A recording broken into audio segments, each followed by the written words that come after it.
031-734, así lo cargaría, ¿sí? De una. No es Quill, es el DNI y así como viene. Les digo porque estuve mirando. No, nosotros no tenemos ningún problema, pero ¿dónde está? Ay, ¿por qué no puedo ver? Pero viste que he visto que hay algunos documentos que pusieron el DNI, perdón, el Quill y no va. Así que nada, fíjense eso nada más. Es el número de documento, bueno, nombre, apellido y los otros datos que pide. Pero por las dudas les aviso. Acá las respuestas, está perfecto, así como tiene que ser. Tiki tiki, sí. Yo más que nada porque después no machea y nada, se pueden preocupar porque les parece alguna falta o algo. Pero por las dudas les aviso. Bueno, ¿qué más les iba a decir? Tiki tiki, estoy viendo si hay algo más. Bueno, están llegando algunos compañeros todavía. Estoy sin micrófono, no me conecta, no pasa nada, Marce. Creo que se está armando algo para que puedan ver las faltas, pero no sé si hay hoy por hoy, creo que no. Así que de última, Mariana, le puedes preguntar a la tutora vía mail, ¿sí? Para que te devuelva la cantidad de asistencias. Sí, es mic abierto, no sé si quieren hacer una consulta o qué. Si no, vamos a ir arrancando. Bueno, hoy tenemos que ver algunos conceptos y la segunda clase de esta semana, bueno, en realidad hoy, pero ya la segunda clase de esta semana vamos a arrancar a hacer algunas prácticas, pero obviamente tenemos que ver algunos conceptos. Yo en la carpetita que vamos a ver ahora, les puse una presentación que finalizada la clase, la voy a actualizar y la voy a subir al Git, ¿sí? Está bien, no hay problema, Johnny. ¿Han podido ver el tema de Git? A ver si pueden descargar, si no quieren que lo mapeemos de nuevo por las dudas. Ya debería estar la clase de la semana pasada. Yo les voy a pasar de nuevo el Git. Es donde está YouTube, este que está acá. Lo voy a pegar ahí. Ahí está el Git. Si ustedes hacen clic sobre esa URL, esperen que les voy a compartir. Está en Windows. Está acá. Vamos. Esta sería mi cuenta de Git, que tiene la información que nosotros vamos a ir trabajando de clase a clase. Fíjense que si ustedes se vienen a este botoncito verde Code, tiene la opción de descargar todo. ¿Sí? Ahí como se lo descargan, se lo van a descargar en un archivito zip, un archivito zipeado. Y lo único que deberían hacer es tomar la clase que ustedes necesiten. A partir de hoy va a estar la clase 02. ¿Sí? Esperen que hay un mic abierto, no me molesta, pero bueno, por las dudas voy a silenciar. Nada más que por eso, cualquier cosa lo abren y van preguntando, ¿sí? Hay una actividad del aula virtual. A ver, entremos a ver qué onda. Yo no la vi, perdón. Bueno, tómate tu tiempo. Esperen que yo tengo muchas cosas. Inicial 2023 es este. Presentación. Plan de estudio. Bueno, acá hay algunas cosas que no las... Ustedes por el perfil que tienen no la van a ver. Y hay un pequeño ejercicio obligatorio, sí. Este ejercicio, la verdad es que son muy sencillos, tienen 14 días para responderlos y cierra el 20 de agosto, ¿sí? Así que si quieren pueden hacerlo la semana que viene. Son ejercicios súper sencillos, así que son 2 minutos, 5. Sí, ahí te contesto, Silvina. Son 2 minutos a partir de lo que veamos hoy. La segunda clase de esta semana lo van a poder hacer sin ningún problema.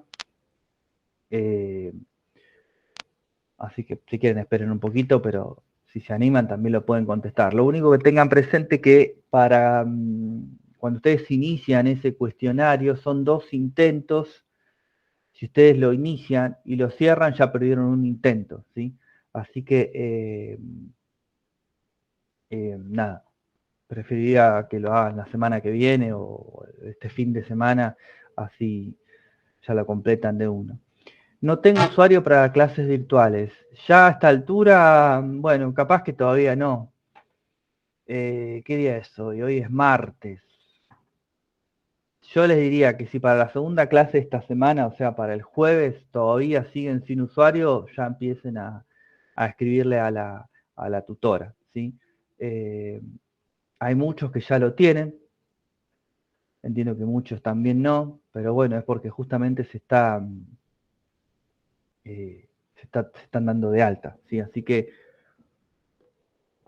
tomen como fecha, no sé si límite, pero como una fecha para guiarse la segunda clase de esta semana, y si ven que no está todavía, ahí sí empiecen a consultar. ¿Sí, Nando? Sí, decime, Patricia. Le quería decir a los chicos que en realidad uno tiene que crearse el usuario en las clases virtuales, en el aula virtual, perdón. Yo no sé si después te tendrán que habilitar desde el otro lado. Ok, Uno lo pará. tiene que hacer. Sí, tenés razón. Yo lo que iba, pensé que no podían entrar por alguna razón. Es verdad lo que dice la compañera. Sí.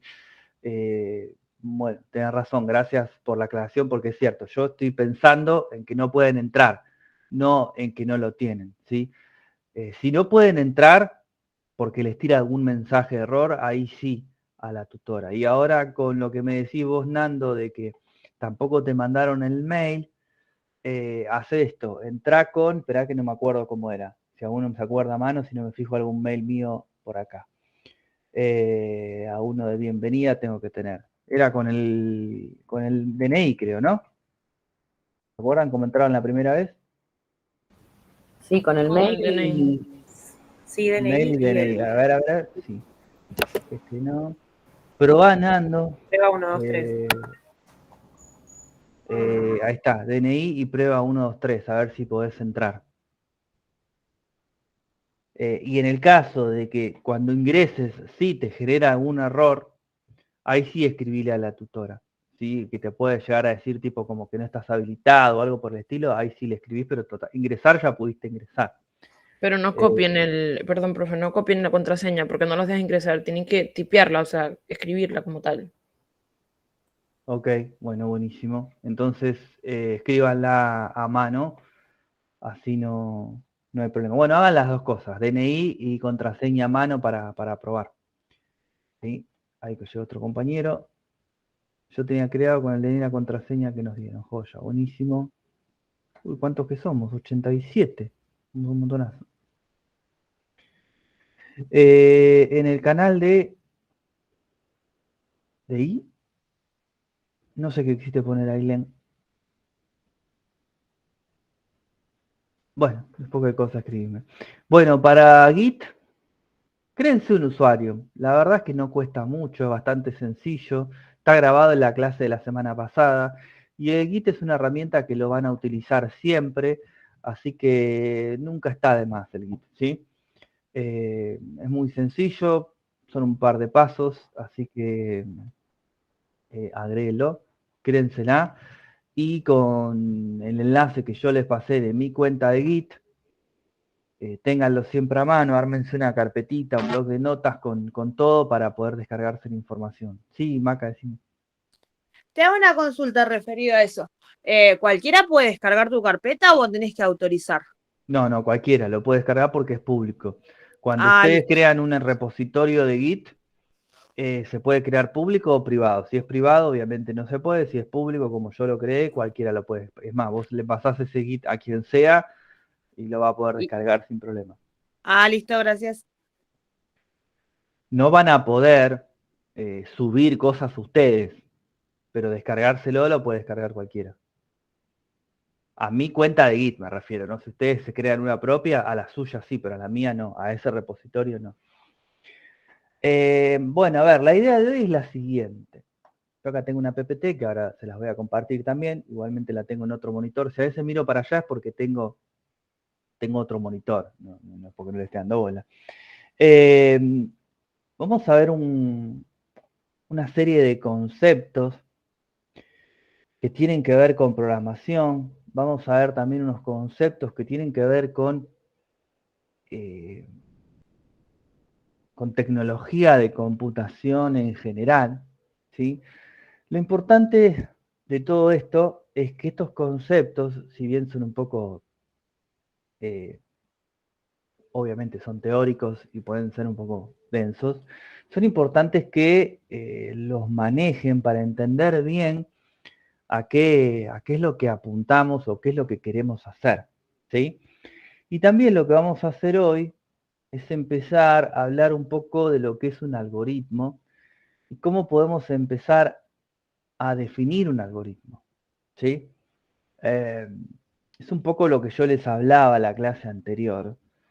En definitiva, la computadora es una máquina y nosotros le vamos a tener que decir detalle a detalle qué es lo que va a tener que hacer, ¿sí? No existen cosas implícitas, ¿sí? Como nos pasa a nosotros cuando planificamos algo. La computadora de manera implícita no va a poder tomar nada, nosotros se lo vamos a tener que decir de manera explícita y eso es lo que nosotros vamos a tener que desarrollar o la habilidad que vamos a tener que desarrollar para poder definir un algoritmo y después vamos a ver qué herramientas vamos a utilizar para definir ese algoritmo y cómo lo vamos a transcribir en un lenguaje que la computadora lo pueda entender, ¿sí?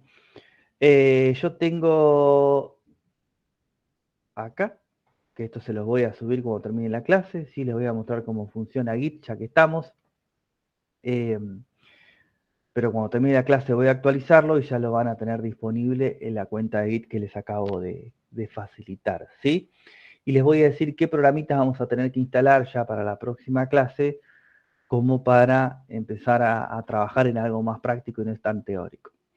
Y después lo que vamos a ver en un principio, sí, lo voy a tratar de pasar bastante rápido, pero igual se lo dejo en esta presentación para que ustedes, si les interesa, profundicen, que tiene que ver un poco con lo que es, nunca pagué la licencia, perdón, tiene que ver un poco con la historia, cuando hablamos de computación o de una computadora, porque lo asociamos a algo moderno. Me pasó a la computadora, me puede aceptar a mí. Yo no tengo nadie ahora ya a mí para aceptar. Si me mandaste la solicitud, yo la acepté. Porque cuando hablamos de tecnología de computación, siempre parecería que es algo moderno y es algo ya que tiene muchos años, ¿sí? Quizá antes era algo completamente diferente a lo que es hoy por hoy, pero la idea o el concepto de una máquina capaz de procesar mucho más rápido que lo que procesaría un ser humano una labor manual, es un concepto que se viene trabajando hace muchos años, inclusive antes de que fuera tecnológicamente posible la construcción del aparato o de la tecnología que se pensaba, ya estaba la idea, ¿sí? Por eso acá hay un pequeño apartado en esta presentación que habla de, esto no le embola porque es otro formulario el nuestro, este lo voy a sacar para que no nos confundamos. ¿Sí? Le dejo nada más formulario de presentismo, total ya saben que se los pasé. Recuerden que si se conectan compañeros nuevos no pueden ver el chat viejo, así que si alguno tiene la amabilidad de cada tanto ir replicando el formulario de presentismo, se lo agradecería mucho, ¿sí? Bueno, entonces hoy estamos en la clase, vamos a decir que es la clase número 2, en realidad sabemos que es la 3 porque la primera fue solamente presentación y charla nada más. Entonces vamos a ver un poco de todo esto que está acá detallado, ¿sí? Con respecto a historia de la computación, fíjense que en este pequeño apartado yo voy a charlarles un poco, pero la idea tal cual dice esta presentación es que nadie va a pretender que conozcan, ni les vamos a tomar en un ejercicio, nada que ver, lo que es la historia, ¿sí? Y en el caso de que aparezca alguna pregunta, no va a ser para nada complicado ni nada por el estilo, no es que se van a tener que poner a estudiar lo que viene a continuación, simplemente son algunos conceptos para ponerlos un poco en tema de desde dónde partimos, ¿sí? Fíjense que ya hace más de 100 años existían distintos aparatos, distintos equipos tecnológicos que respondían a instrucciones que se le daban, por ejemplo, en este caso, fíjense que es una máquina súper antigua, esto está en un museo en Londres, o en Inglaterra, no sé si está en Londres, pero está en Inglaterra, que respondía a las acciones de unas tarjetas perforadas. ¿Sí? Esas tarjetas perforadas, cada una de esas tarjetas tenía una perforación diferente. ¿Se acuerdan del viejo, bueno, los que somos más veteranos, ¿no? Los más chicos no van a saber ni de qué hablo. Del PRODE eran unas tarjetas donde uno marcaba local, visitante o empate. Y claro, había una combinación de perforaciones y de esa manera se podía, de alguna manera también, poder entender que una perforación respondía a una instrucción, ¿sí? Bueno, esto era exactamente lo mismo. Las tarjetas tenían una configuración de perforaciones que se leía y interpretaba una instrucción en función de la perforación que tenía esa tarjeta, ¿sí?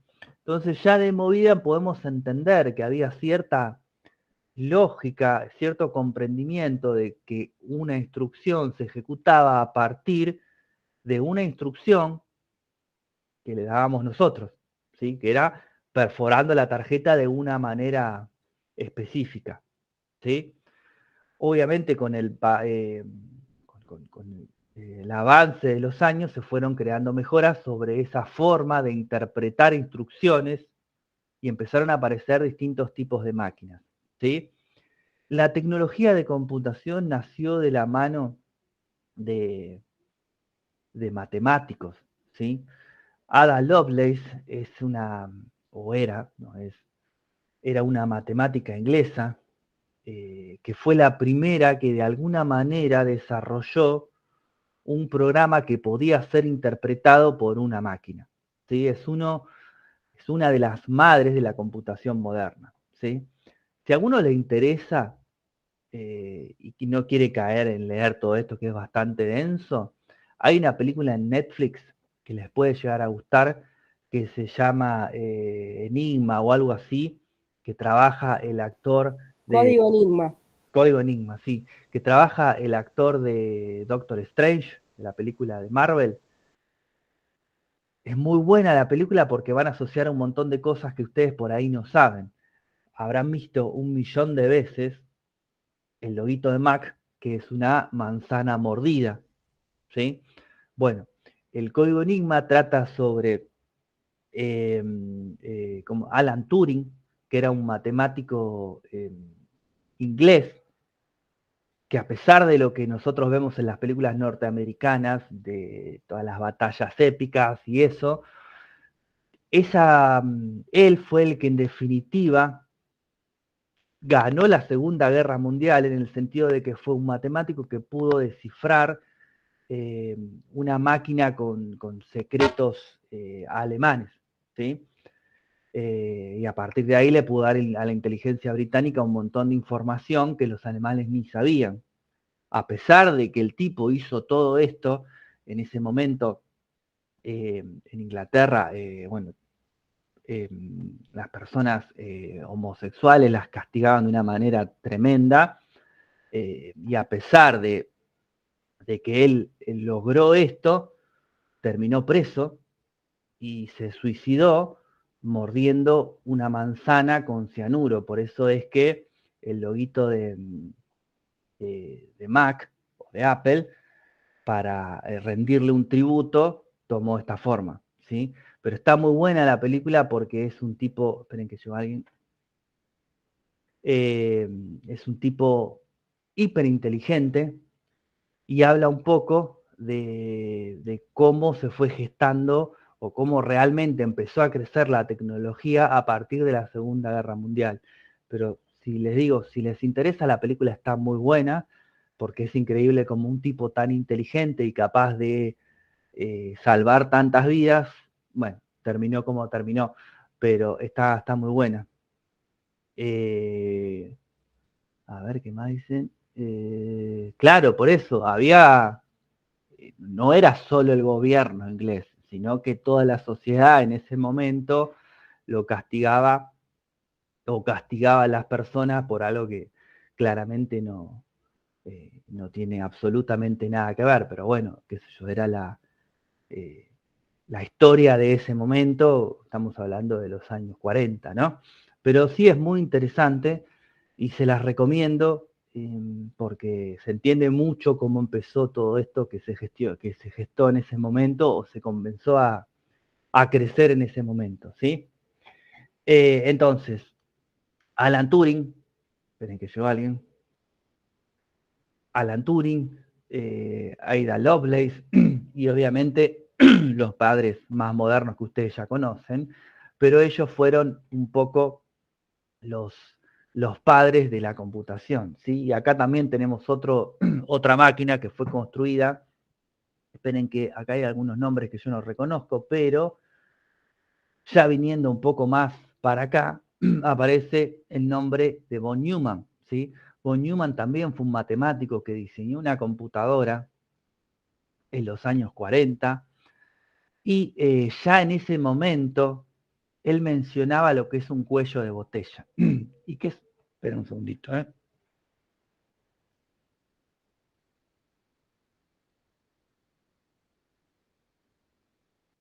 Perdón, me agarró un poco de tos. No lo quiero toser el micrófono, claramente. Bueno, él diseñó una computadora en los años 40 y hablaba de cuello de botella, ¿sí? ¿A qué se refirió en su momento con el cuello de botella? Hablaba de que la tecnología del ser humano iba a estar limitada, con lo cual íbamos a poder construir una computadora muchísimo más moderna de la que él pensó, pero íbamos a llegar a un punto donde no íbamos a poder avanzar mucho más porque la tecnología no nos lo permitiría, ¿sí? Y es justamente lo que pasa ahora. Una computadora del año 2000 o del año 95, a pesar de todo el avance tecnológico que hubo en un montón de cuestiones, no difiere demasiado, ¿sí? Es el mismo entendimiento de cómo hacer un microprocesador, de cómo utilizar la memoria interna, de cómo utilizar la memoria de disco rígido, pero es lo mismo, ¿sí? Un disco rígido, los comunes me hablo de los, ahora hablamos un poco de eso, ¿no? Pero los discos rígidos comunes, en los años 90, tenían una capacidad de, no sé, 200 megas. Hoy tienen de 1 tera, 2 teras, 3 teras, pero es el mismo disco rígido, ¿sí? Lo que el ser humano dispone es tecnología para hacer las cosas más chiquitas, pero siguen siendo las mismas cosas, ¿sí? No hay un cambio de tecnología rotundo. Y es eso lo que se refería a von Neumann, ¿sí? Los microprocesadores que se fabrican hace 50 años, ¿sí? No dejan de ser los mismos. Lo único que, insisto en esto, el ser humano dispone de tecnología para hacer las cosas cada vez más miniatura y que entren más cosas en un mismo espacio. Pero no deja de ser lo mismo. Bueno, un poco se refería a esto von Neumann, ¿sí? Al cuello de botella, de que iba a llegar un momento en que iba a ser todo lo mismo, nada más que le vamos a meter más chiquito en el mismo espacio. Veremos qué pasa, obviamente todo va avanzando y probablemente esto quede en desuso, ¿sí? Pero bueno, acá les dejamos algunos nombres, si a alguno le interesa ahondar en el tema, es bastante pesadito, sí, esto yo lo estudié en la facultad y bueno, es un poquito intenso, pero qué sé yo, está interesante porque le da concepto, le da contexto a dónde estamos parados, ¿sí? Bueno, ¿qué más? Ok, acá viene un poco más interesante porque esto es lo que nosotros vamos a empezar a trabajar. No esto puntual, pero nosotros vamos a tratar de programar, ¿sí?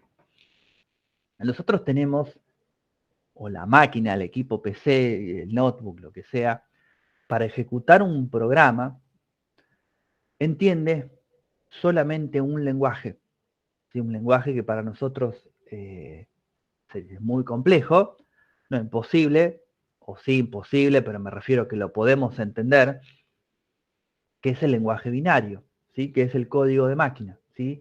Es una secuencia de ceros y unos que, al igual que las tarjetas que yo les mencioné hace un rato, esa secuencia de ceros y uno hay una manera de interpretarlo para que haga una cosa o la otra, ¿sí? ¿Qué pasa? Si nosotros tuviésemos que desarrollar algo en esa secuencia de ceros y unos, prácticamente sería imposible. Entonces, en la década del 50 apareció una especie de primer lenguaje de programación que se llama Assembler.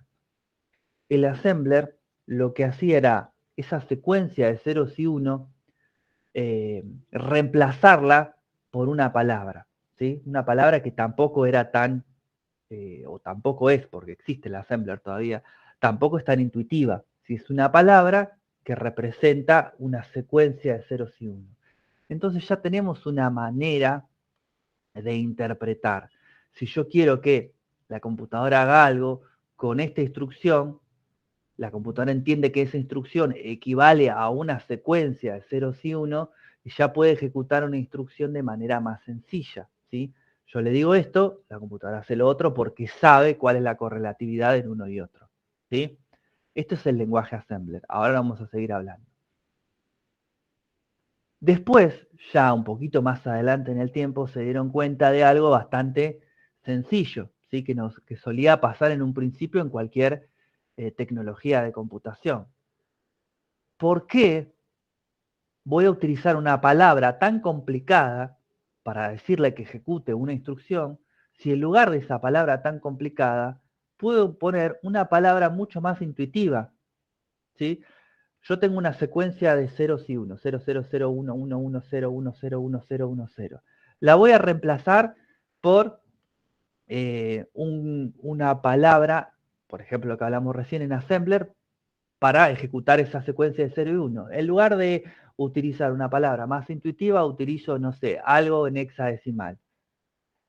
No sé, 8, qué sé yo, D, C, 0, no sé, 1, qué sé yo. ¿Sigue siendo re complicado? ¿Es más corto que lo otro? Sí, pero sigue siendo re complicado.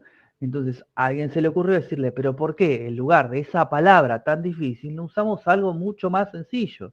Que sea, no sé, tiro cualquier cosa, mover una unidad, ¿sí? Para mí es mucho más representativo esa palabra mover una unidad, ¿sí? Entonces, a partir de ese concepto empezaron a aparecer los lenguajes de alto nivel. Un lenguaje de alto nivel era una forma en que nosotros como personas podamos entender mucho más fácil qué es lo que queremos hacer y que en el medio haya un compilador que me traduzca eso que es tan sencillo para nosotros en ese código de ceros y unos que nosotros necesitamos que la máquina entienda. Eso es un lenguaje de alto nivel. Y ahora vamos a seguir charlando de eso, ¿sí? En el año 52 apareció ese primer compilador. Un compilador que sería un programa que va a tener las instrucciones de este lado, ¿a qué equivalen de este lado? ¿A qué me refiero de este lado? Lo que yo escribo como persona, ¿a qué equivale con lo que yo necesito que la máquina ejecute? ¿Sí? Y acá un poquito de historia de cómo fueron apareciendo estos lenguajes de alto nivel. ¿Sí? Fíjense que aparecen nombres que de alguna manera ustedes alguna vez por lo menos lo han escuchado. Fortran, COBOL. COBOL es un lenguaje que hoy por hoy los bancos utilizan muchísimo. Muchos sistemas bancarios están montados sobre el viejo COBOL y van a ver cada tanto que aparecen, ¿cómo se llama? Aparecen pedidos, aparecen, no me sale LinkedIn o puestos laborales para trabajar con COBOL. ¿Sí? Es del año 59. Obviamente que se fue mejorando, no es lo mismo, pero bueno, fíjense que siguen trabajando con eso. Después aparece el BASIC. El BASIC, sí, el BASIC básicamente ya no existe, si fue absorbido por otras tecnologías, pero fíjense de cuándo data, 1964. Y a partir de ahí aparecen conceptos, creo que nosotros no llegamos a ver nada de esto, por lo menos en el programa no lo vi, como por ejemplo la programación orientada a objetos, ¿sí? Ustedes hoy por hoy lo han escuchado esto en algún lado, por lo menos, y fíjense el año que data, del año 70, ¿sí? Otros lenguajes aparecen, C, C++, esto sí lo habrán escuchado porque es un lenguaje, yo siempre digo que es como Odín, vieron como en Thor, es el padre de todos los lenguajes, el C. Es el lenguaje por excelencia que ustedes pueden aprender, tiene otras, algunos pros y algunos contra, pero es el lenguaje por excelencia. Y fíjense que ya yendo más para los años 90, miren quién aparece. Python, algo que hoy por hoy está súper de moda.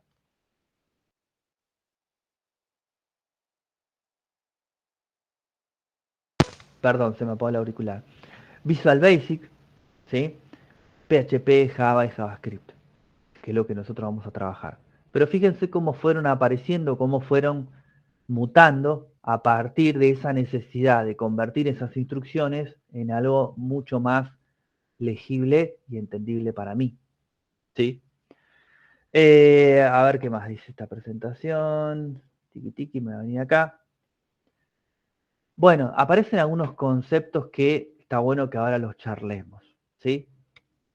Que tiene que ver con la palabra IDE.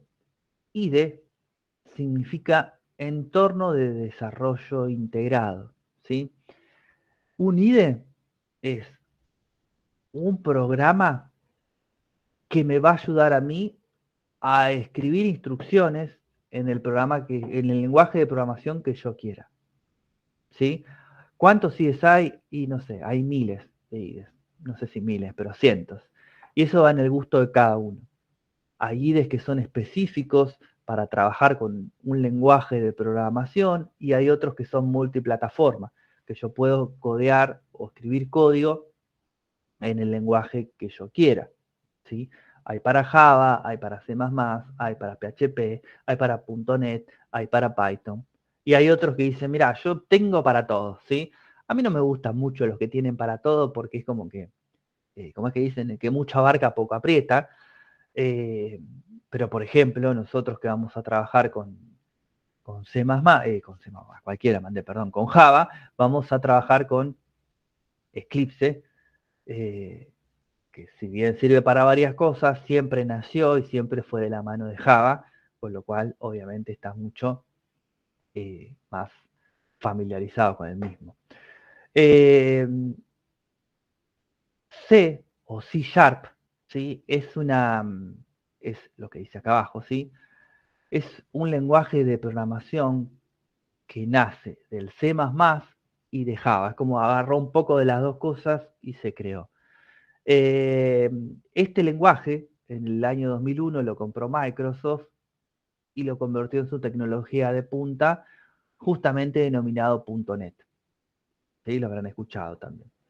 Bueno, nada, Machine Learning son máquinas que son capaces de alguna manera de adquirir ciertas instrucciones para poder ejecutarlas, pero como yo les dije en un principio, esa manera de adquirir ese conocimiento, y estoy haciendo comillas, también se lo programamos nosotros, con lo cual no sé hasta qué punto la máquina es inteligente o somos nosotros que le decimos cómo hacer tal cosa para poder adquirir nuevos conocimientos, ¿sí? Por eso es que muchos pensadores o científicos o matemáticos de alguna manera están en contra de la palabra inteligencia artificial, porque de alguna manera nosotros le decimos cómo hacer lo que tiene que hacer. Siempre le decimos lo que tiene que hacer.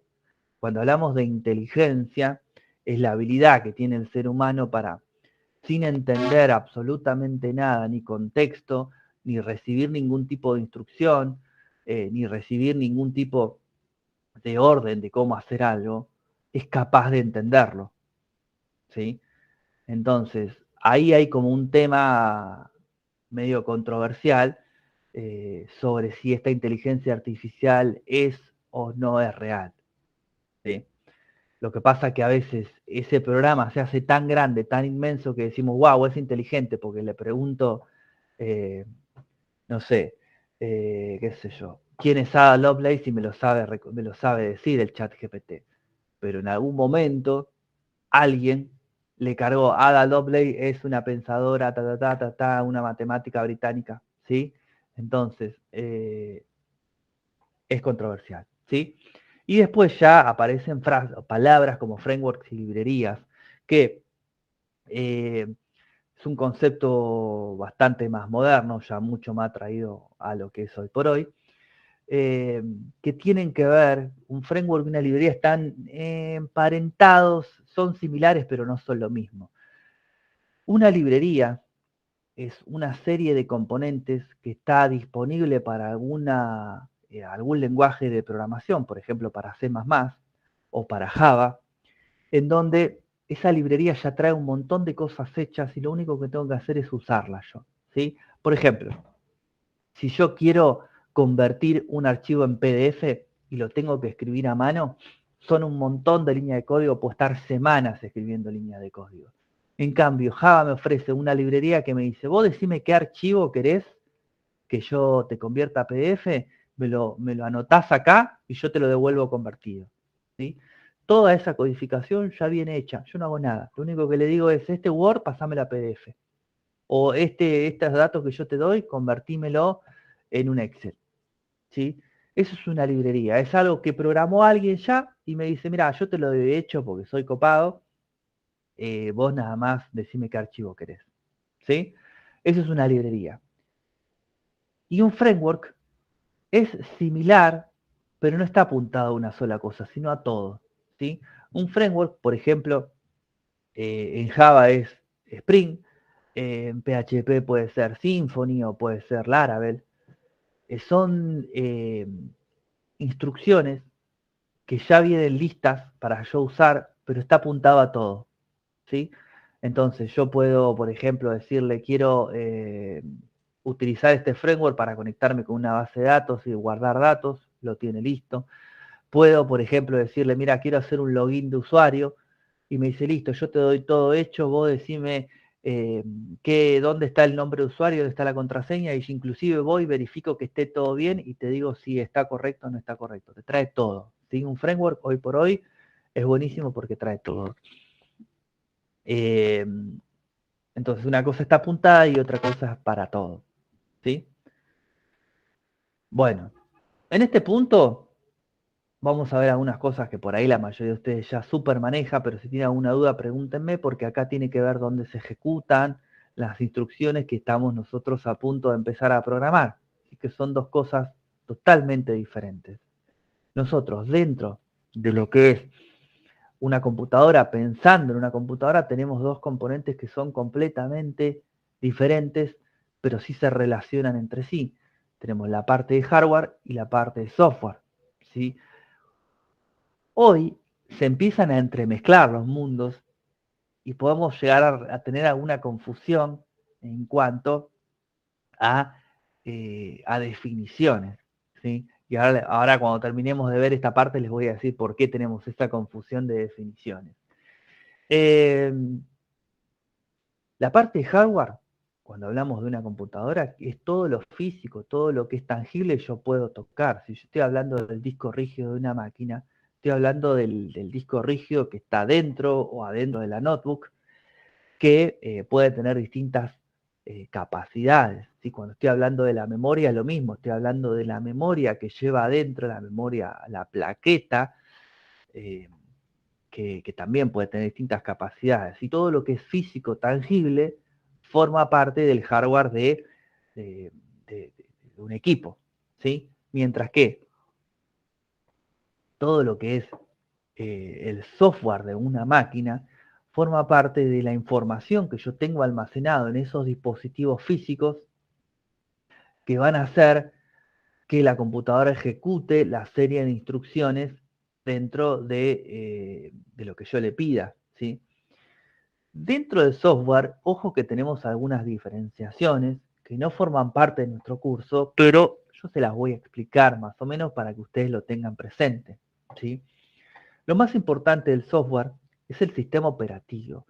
El sistema operativo es el software que a mí me va a permitir que yo me pueda comunicar con la máquina.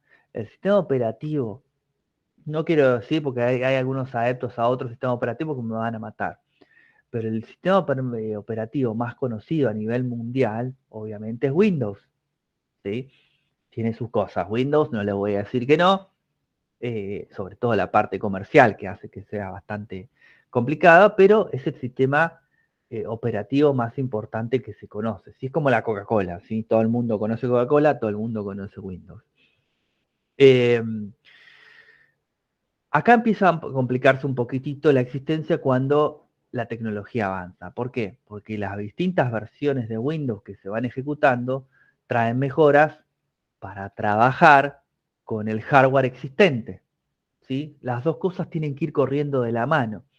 ¿Por qué? ¿Por qué les digo esto?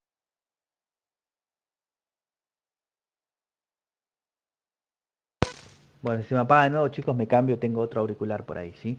Pero no sé por qué pasa esto. Esperen un segundín. Bueno. Entonces, los distintos sistemas operativos, ¿sí? Que van saliendo en el mercado, siempre van a estar relacionados al hardware que va lanzando el mercado. Y viceversa también, ¿sí? Vamos a hacer un ejemplo súper clásico. Ustedes han visto que existen sistemas operativos, o han escuchado, mejor dicho, de 32 bits y de 64 bits. En un principio, si ustedes los instalan, no van a ver una gran diferencia, ¿sí? Van a decir, bueno, pero ¿cuál es el tema de que haya uno de 34 y uno de 32 y uno de 64? Eso tiene que ver con la arquitectura para la cual fue construido ese sistema operativo. Un sistema Windows de 32 bits puede direccionar hasta una cierta cantidad de direcciones de memoria, ¿sí? Yo tengo una memoria, Windows, ¿qué es lo que hace? A esa memoria le va poniendo nombrecitos a cada espacio, ¿sí? Tiki, tiki, tiki, tiki, tiki. El sistema operativo de 32 bits le puede poner nombres a una cierta cantidad de memoria. El resto haría de cuenta que no existe.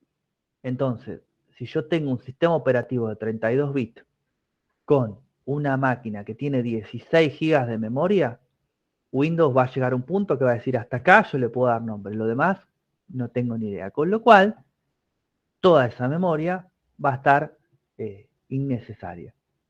¿Sí? El sistema operativo va a trabajar con Windows 2 a la 32, es algo de, creo que son 4 GB u 8 GB, no me acuerdo. Pero bueno, va a trabajar con 8 GB de memoria, los otros 8 va a hacer de cuenta que no existen. Están ahí y no existen. Entonces, claramente, para un sistema, una computadora que va a tener un hardware con 16 GB de memoria, yo no podría tener, o sería un absurdo total, ponerle un sistema operativo de 32 bits. Necesito ponerle uno de 64 bits. Esa es una de las limitaciones.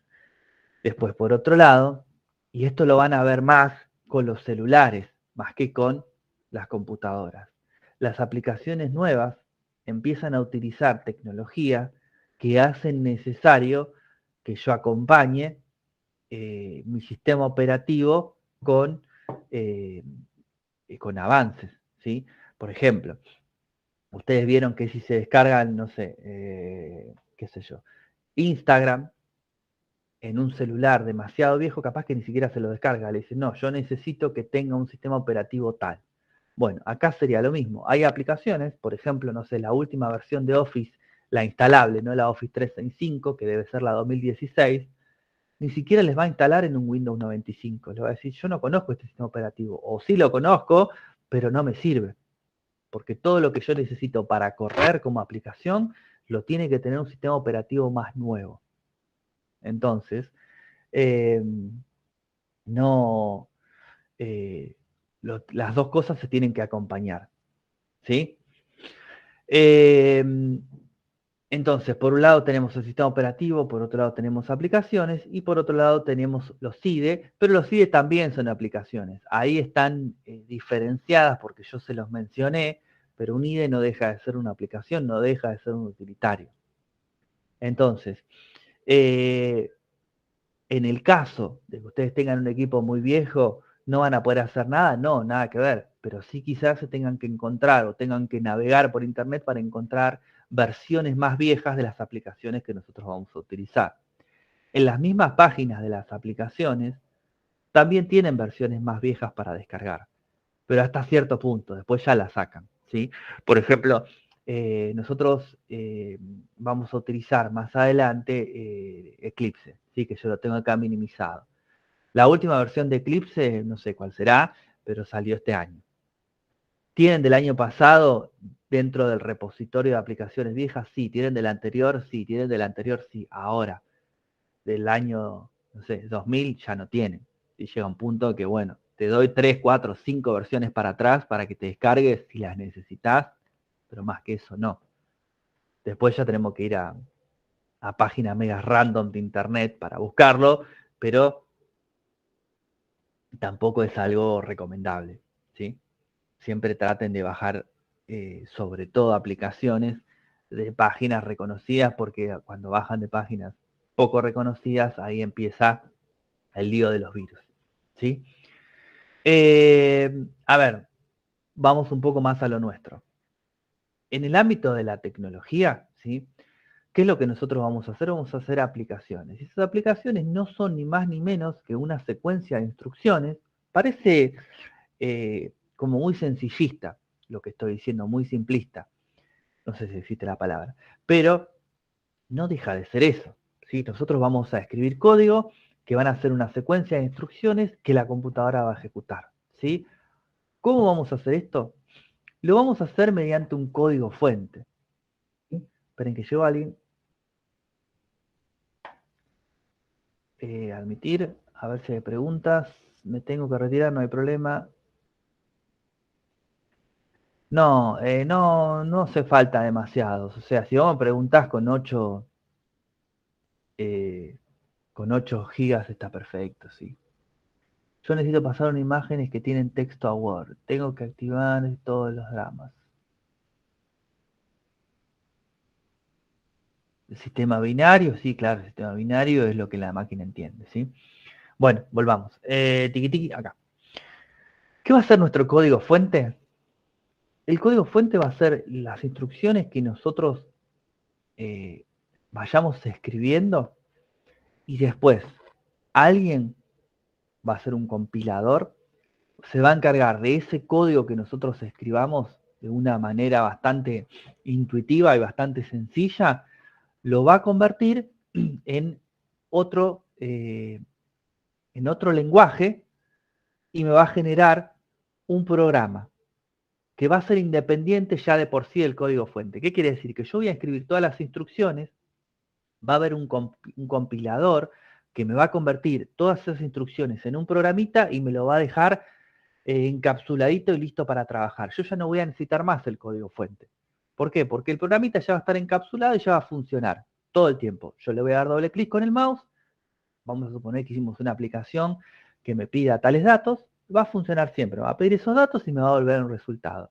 Ahora, si de ese programa que yo creé necesito hacer modificaciones, tengo que volver a mi código fuente, ¿sí?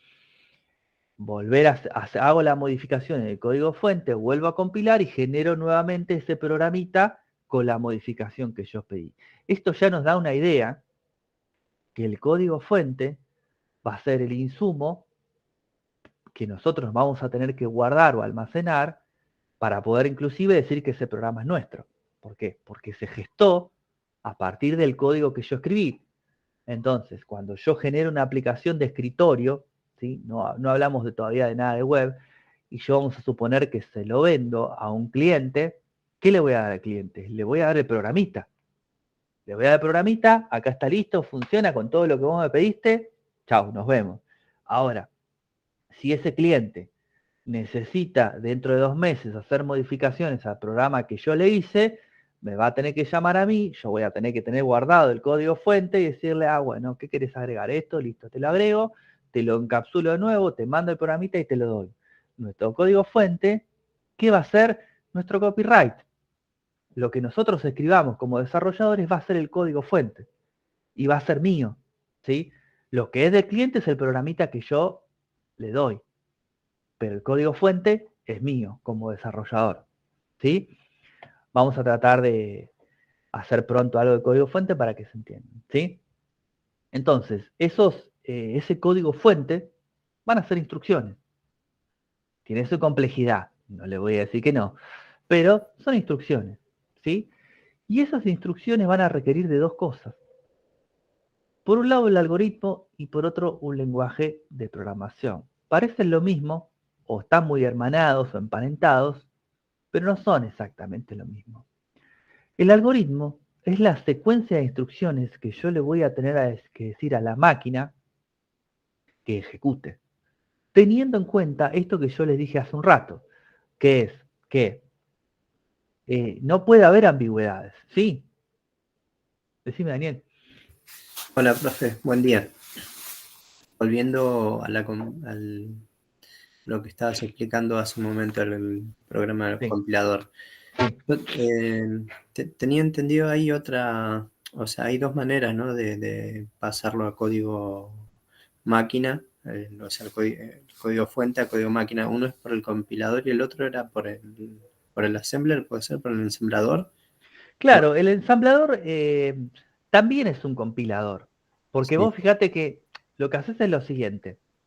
Vos vas a tener un lenguaje de alto nivel, donde va a ser mucho más sencillo, o vas a tener el código assembler, donde ya no es tan sencillo, pero no deja de ser instrucciones que tienen su equivalencia en el código binario. El assembler o el compilador básicamente hace lo mismo, transforman esta serie de instrucciones en código binario.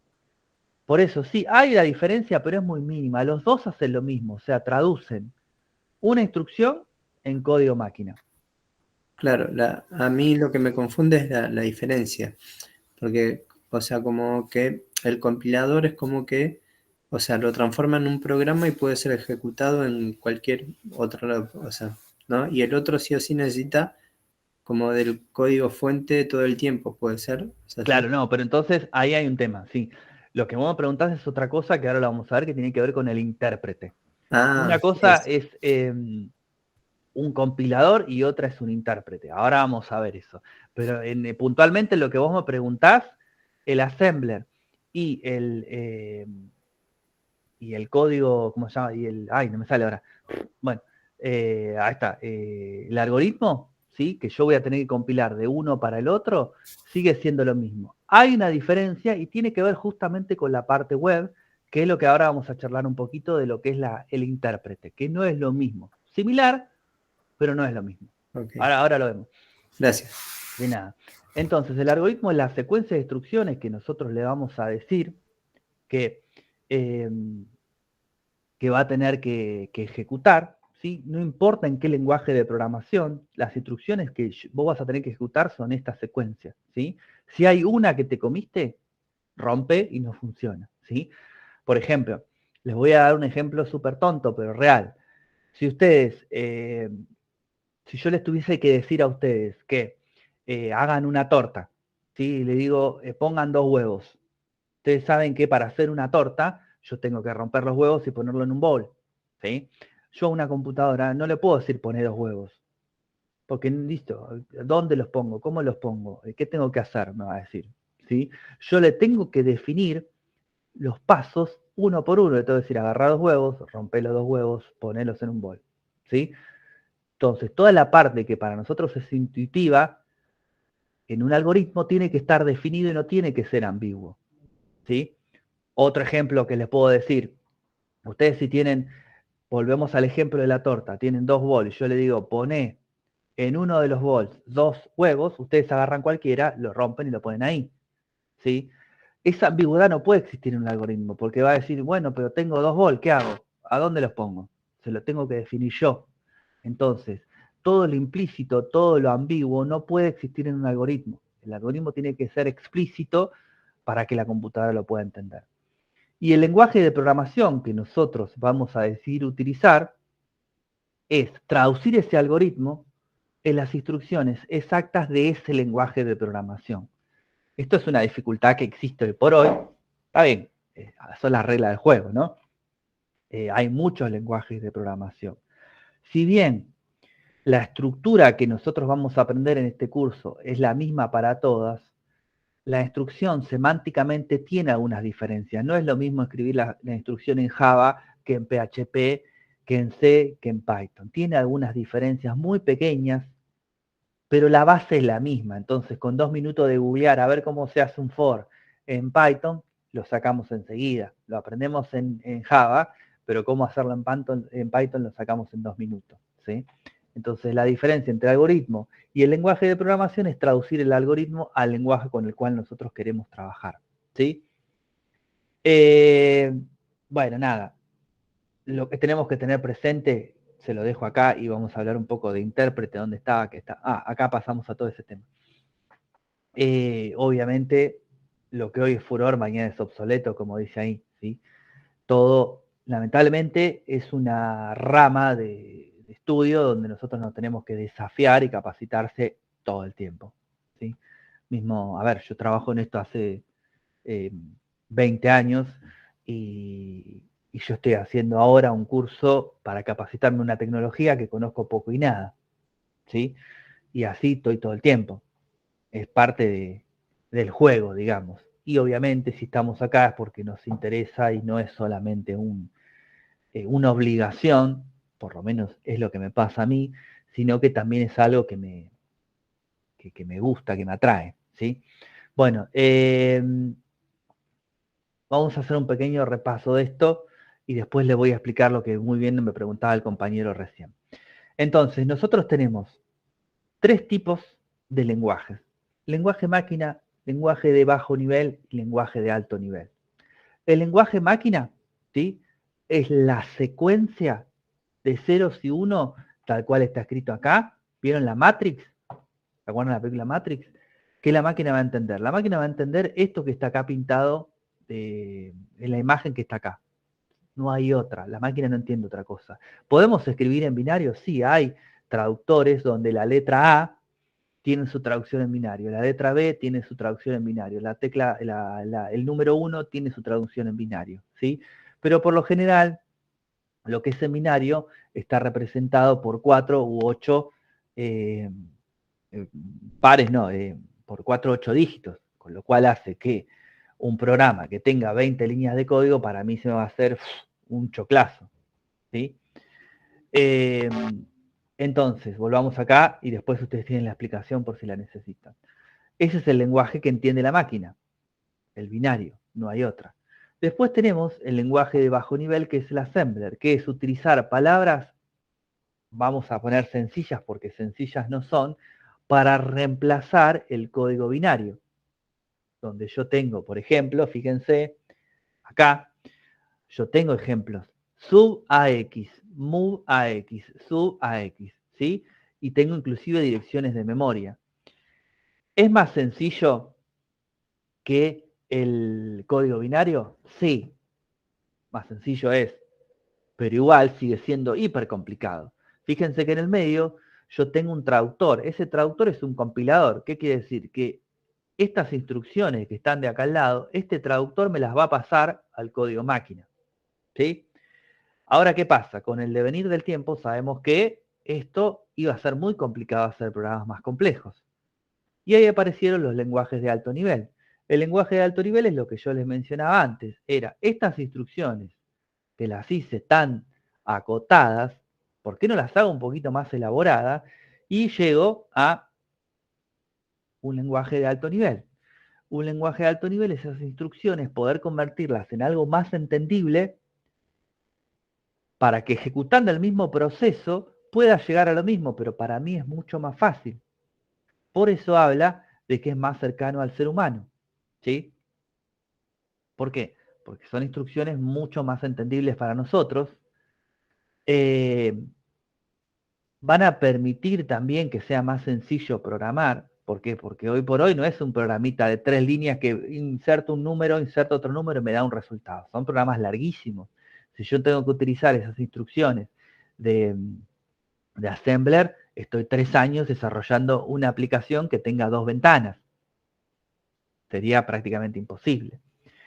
Bueno, y después tienen también otras facilidades como que nos va a ser más fácil a nosotros cometer menos errores, porque si yo en un lenguaje Assembler que escribí 2000 líneas de código, en algún lugar puse, en lugar de sub, puse move, voy a estar un año encontrando el error.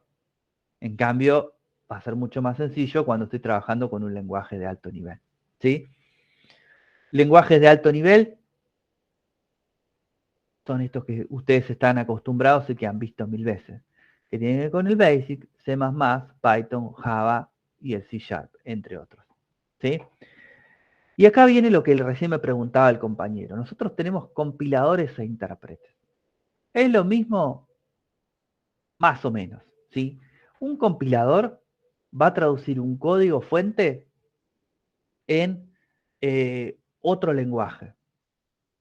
Una vez que hizo la traducción, el código fuente no les voy a decir que no sirve, pero no es necesario. ¿Por qué? Porque una vez que yo lo compilé, lo transformé en otro lenguaje, lo transformé en un programa, el programa ya de por sí es independiente.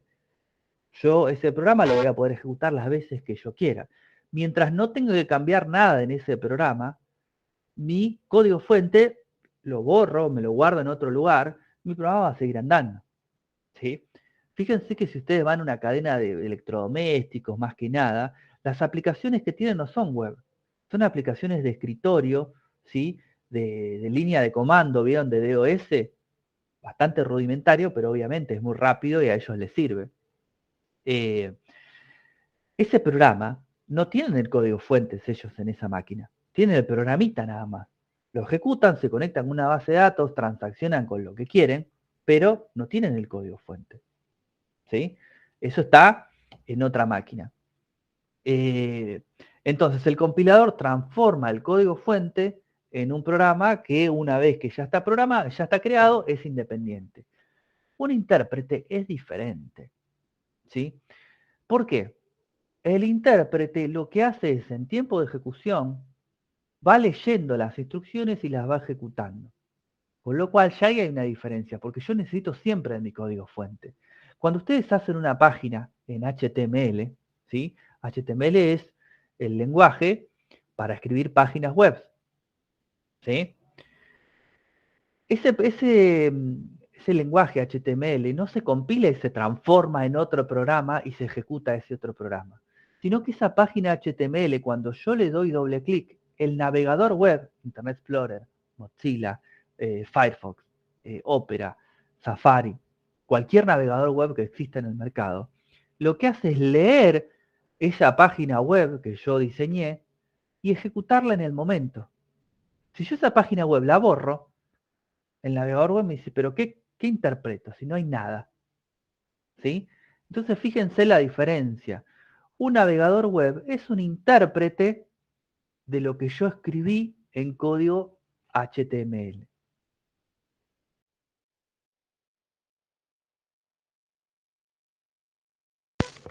Entonces la diferencia es abismal.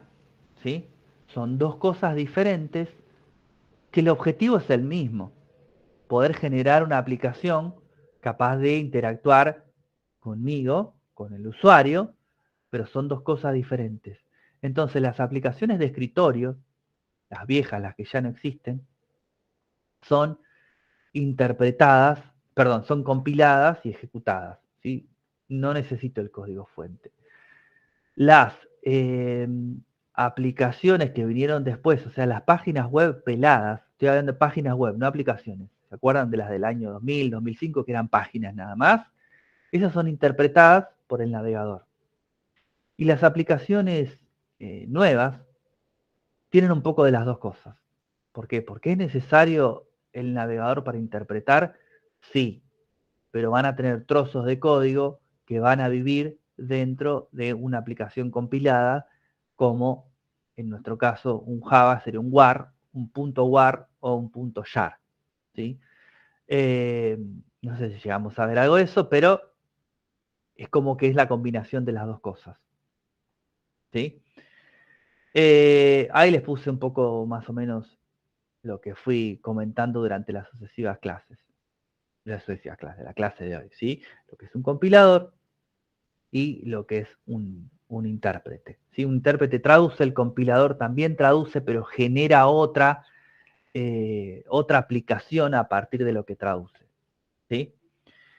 Y también lo que son los intérpretes. Bueno, hasta este punto, ¿cómo venimos? Pues me la pasé hablando y no les di ni un segundo para preguntar, ¿sí? Esperen que voy a ver el chat. Decime, Daniel. Cuando comentaste que el intérprete, o sea, las páginas web la va leyendo Sí. y traduciendo al mismo tiempo, y bueno, se me vino a la mente un caso que cuando algunas veces buscas una página o una información y te dice que esta página ya no existe, es porque se borró el código fuente, ¿puede ser? Sí, porque la página la borraron, entonces si no existe la página, no la puedes leer, por eso es. Sí, pero sí, está bien, es eso. Claro. ¿Compilador sería como una base de datos? No me parece una analogía que corresponda. Una base de datos es otra cosa que no tiene mucho que ver. El compilador sería como un programa que agarra tu código fuente que está escrito, a ver, te tiro cualquiera, que está escrito en chino y te lo traduce al español. Entonces el chino vos lo podés eliminar, listo, ya te quedó el español y lo podés trabajar así. ¿Sí? En este caso, el código fuente está escrito en un lenguaje que la máquina no entiende, entonces el compilador te lo traduce a binario y te dice, listo, ya está el binario creado, trabajalo desde acá. Ahora, ese archivito que creó es un archivo independiente, con lo cual yo ya no necesito el código fuente, porque me va a crear un punto exe. Un punto exe es un programa ya de por sí. Ahora, si yo necesito hacer cambios en ese programa, sí o sí voy a tener que volver a mi código fuente y hacer el mismo proceso. Cambio lo que yo necesite, compilo de nuevo y vuelvo a generar el archivo exe. A partir de ahí le vuelvo a dejar el código, el programita aparte y ya lo trabajo. Entonces, en una aplicación de escritorio, mi código fuente va a ser ni más ni menos que mi copyright. O sea, lo que yo creé como desarrollador es lo que yo voy a tener que almacenar y guardar porque no se lo debería dar a otra persona. Si yo lo hice, es mío y de alguna manera va a probar que yo lo hice. ¿Sí? Es más, en un juicio por copyright, lo primero que les van a decir es, bueno, si vos estás diciendo que sos dueño de esa aplicación, mostrame el código fuente. ¿Sí? Entonces, es una aplicación de escritorio. Y ahora en una aplicación web la cosa cambia un poco porque no hay un compilador, sino que hay un intérprete. El navegador web lo que hace es interpretar lo que yo escribí en una hoja y lo ejecuta. Por eso es que en el momento de que yo en mi hoja HTML cambie una cosa por la otra, vuelvo a apretar entre la URL, el navegador automáticamente actualiza y me muestra las cosas que yo les quiero mostrar. Es más, si ustedes entran, por ejemplo, a Mercado Libre, hacen botón derecho, Inspect. Fíjense que ustedes tienen acá todo lo que está interpretando el navegador a partir de del código que está escrito acá. ¿Sí? Yo me paro, por ejemplo, a ver acá, si me abre ahí, acá el nav, ahí. Abro ahí y abro ahí. ¿Sí? Fíjense que tengo en algún lado, esperen que lo encuentre, ven que dice la palabra historial, ofertas, vender, ayuda. En algún lado, esto está escrito acá. A ver dónde estará. Pasa que son muchas cosas. Tiene demasiado. Acá está, en el UL este que está acá. Pero cierra ahí. ¿Dónde está? Bueno, no lo encuentro ahora. Pero ustedes tienen acá todo el detalle. Ahí está, categorías. ¿Ven? Fíjense que categorías. A ver si me deja cambiarlo. Fíjense que apareció ahí. ¿Lo llegan a ver? Que yo acá puse, en lugar de categorías, escribí la palabra otros. O voy a poner mi nombre, Nicolás. ¿Sí? Y fíjense que aparece Nicolás en Mercado Libre. Y ustedes dirán, ¿cómo hizo? ¿Hackeó la página? No, nada que ver. Esta página la está interpretando el navegador. Mi navegador web de mi máquina. ¿Sí? Entonces yo esto lo puedo cambiar, porque es la parte que baja a mi computadora y el navegador interpreta. Yo lo que no puedo cambiar es la información que le mando a Mercado Libre para que me devuelvan una respuesta, ¿sí? Pero fíjense cómo se entiende que está interpretando el navegador, porque yo lo cambio por lo que yo quiero y me lo muestra, ¿sí? Sin ningún problema. Fíjense que quedó Nicolás ahí. Ahora, ¿qué pasa? Cuando yo refresco esta página, vuelve a categorías, ¿sí? Esa es la diferencia fundamental entre un compilador y un intérprete, ¿sí? Bueno, a ver qué más. Lo que vamos a empezar a ver ya la próxima clase, y vamos a hacer una ejemplificación, justamente, es todo el tema de algoritmia, ¿sí? La algoritmia es los pasos a seguir que nosotros vamos a tener que ejecutar para decirle a la computadora que ejecute, valga la redundancia, lo dije mal, un programa, ¿sí? A ver, nosotros en el día a día, y es lo que les mencionaba, ejecutamos una serie de pasos para cumplir con algo. Lo que pasa es que muchos de ellos los hacemos de manera intuitiva y es lo que nosotros tenemos que aprender que la computadora no lo puede hacer. Fíjense este ejemplo que viene a continuación, que es bastante tonto, ¿sí? Estamos hablando de preparar un mate. Si yo tengo que preparar un mate, voy a la cocina, caliento agua, me preparo el mate y me lo tomo, ¿sí? Ahora, si nosotros lo pensamos, ¿cómo le tendríamos que decir a una computadora para preparar un mate qué es lo que tengo que hacer? Fíjense cómo eso intuitivo y no ambiguo, o ambiguo, como lo queramos ver, que nosotros hacemos. Fíjense la cantidad de pasos que se cambió. Voy a necesitar la pava eléctrica, voy a necesitar un agua, un termo, un mate, una bombilla y una yerba. ¿Sí? Todo eso lo necesito. Necesito agregar agua en la pava, necesito poner la pava, graduarla a una temperatura, prenderla, ¿sí? Fíjense, pensemos en todos estos pasos. Si yo quiero hacer un mate y le doy todas estas instrucciones a la computadora y en un momento no le digo prender la pava, el agua va a estar fría. La computadora de por sí no va a tomar la decisión de decir, bueno, pero si querés tomar mate, a no ser que sea un tereré, puede ser, pero si querés tomar mate, tenés que prender la pava, porque si no, no se va a calentar nunca, ¿sí? Entonces, lo que vamos a hacer a partir de la clase que viene es, esto si quieren se los dejo, vayan leyéndolo, es empezar a pensar en estos pasos y en qué programas, que son dos, que vamos a utilizar para valernos de dos herramientas para hacer esto, gráfica y escrita. Si nosotros trabajamos bien con esta parte de las instrucciones que nosotros le vamos a ejecutar y qué herramientas podemos trabajar, a partir de ahí, después vamos a poder crear un programa que funcione, ¿sí? Vamos a utilizar este Wish, a mí no me gusta tanto, pero tengo otro igualmente, podemos trabajar este u otro más, después lo vemos. Y, a ver, el otro está acá. No, el otro lo instalamos la clase que viene, no se preocupe. Pero bueno, vamos a ver cómo con esos dos programas nosotros vamos a poder ejecutar esta serie de instrucciones y las vamos a poder... sí, yo ya ya lo actualizo y lo van a ver. Ok, sí, es el mismo. Bueno, chicos, nada más, voy a dejar de grabar. No se olviden de poner el presentismo y ¿qué más?